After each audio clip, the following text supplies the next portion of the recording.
सत्यनारायण भगवान का पूजा, इसलिए सत्यनारायण भगवान का पूजा किनका पूजा है? इनका नाम है सत्यनारायण, सत्य ही नारायण। भगवान क्या है? तो भगवान सत्य है। और सत्य क्या है? तो डिसिप्लिन को भगवान कहते हैं। आप जीवन में जितना डिसिप्लिन रहना सीखेंगे, आध्यात्मिक मर्यादा में रहना सीखेंगे, तो समझिए कि भगवान के ज्यादा नजदीक हैं। तो इसीलिए इस पूजा का नाम है सत्य ही नारायण है। यानी सत्य ही आपका जीवन को, जिस लक्ष्य के लिए आप आए हैं धरती पे, वो लक्ष्य आपको सत्य में जीने से मिलेगा। तो सत्य क्या है? तो अनुशासन ही सत्य है। अनुशासन क्या है? जो हम लोग अंग्रेजी में डिसिप्लिन शब्द है, वही अनुशासन है। जैसे आज तक हम लोगों ने यही कहा कि भगवान सब कुछ कर सकता है, भगवान कोई ऐसा चीज नहीं कर सकता। लेकिन हम लोग कहाँ फंस रहे हैं कि भगवान यदि सब कुछ कर सकता है तो बचपन से इतना एज हो गया हम लोग का, लेकिन कभी नहीं देखे कि 12 बजे रात में एक व्यक्ति सूर्य भगवान निकल के भगवान तो कुछ कर सकता है। कभी देखते हैं कि आसिन का महीना आया, बड़ा बड़ा आम लटक गया, नहीं देखे माघ के महीना में आम फूलेगा टाइम पर।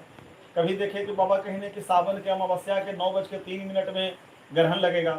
सब नियम से बंधा हुआ है। तो उस नियम को ही, प्रकृति के नियम को ही भगवान कहते हैं, अनुशासन जीवन को ही भगवान मिलना कहते हैं। तो ये मर्यादा कहाँ से आया? हम लोग जितने मनुष्य जन्म लिए हैं, इन सबको भगवान ने बिना अंकुश का, अनडिसिप्लिन चलाया। और यहाँ कहा कि आप अपने डिसिप्लिन में आ जाइएगा तो आप हमारे सानिध्यता को प्राप्त करके मेरे में मिल जाइएगा। तो इसी को योग के माध्यम से हम लोग योग चित्तवृत्ति निरोध करके आते हैं। योग के माध्यम से आप अपने जीवन को यम नियम में बांधेंगे। योग में केवल हम अभी प्राणायाम का प्रधानता चला रहे हैं।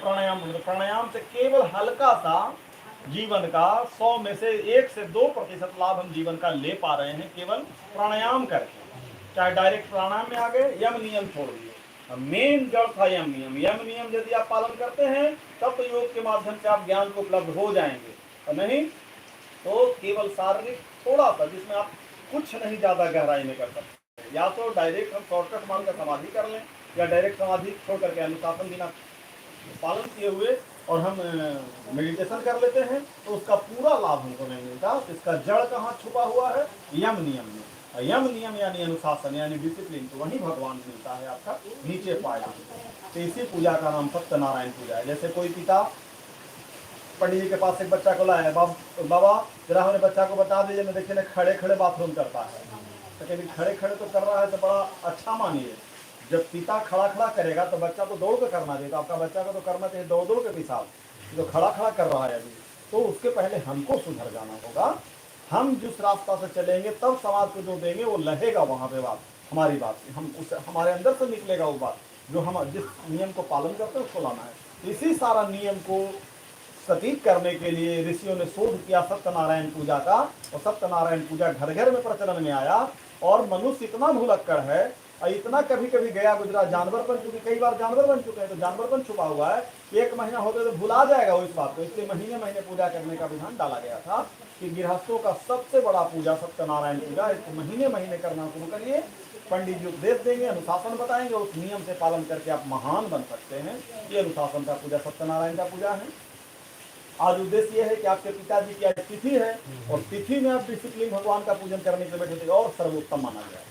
ऐसे तिथि मैंने आपको बताया था कि एक अलग प्रोसेस है, जिसमें तर्पण करना और इनका पिंडदान करना, हवन करना, ऐसे इसका पद्धति है। लेकिन फिर भी चलिए, सर्वे पदा हस्ती पदे निमग्न, सब आदमी का जो पैर है वो हाथी के पैर में समा जाएगा सब। तो सब पूजा का निचोड़ भगवान सत्यनारायण है। विष्णु भगवान है तो आपने उन्हीं को पकड़ लिया। भाई छोटे छोटे गुरुओं को क्या पकड़े, भगवान को पकड़ लेते हैं, तो भगवान को आपने पकड़ लिया, ये भी अच्छा किए। तो अब एक और सूक्ष्म बात हमसे जान जाइए, तो सत्यनारायण पूजा शुरू करते हैं कि हमारा और आपका सबका शरीर 100% जो शरीर हमारा है, इसमें 90% 90% पितरों से बना हुआ है।